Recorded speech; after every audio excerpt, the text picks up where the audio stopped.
ito pala yung tribute ni Idol Mercy sa kanyang papa nun, nung nawala din yung papa niya. Ang lukot ng kanta guys, pakinggan natin ha.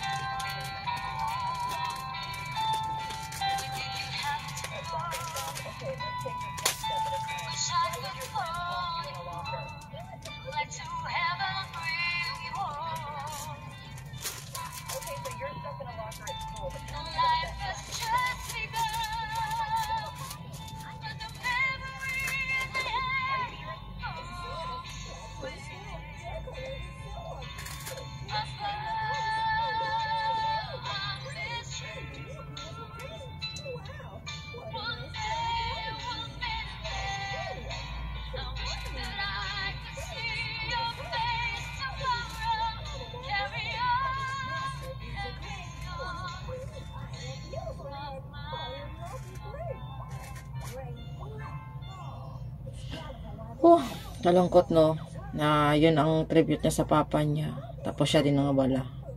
Pero at least masaya ka na doon sa kasama mo ng papa mo at si God. At yun lang, nababasa ko pa rin yung mga post ni Idol Joliet Sonut. Talagang andun pa rin na umiiyak pa rin talaga siya, na-miss na pa rin ng sobra-sobra yung kanyang kapatid. Wala lang, kasi siyempre sino ba naman, hindi naman basta-basta makamove on kasi guys eh. Kaya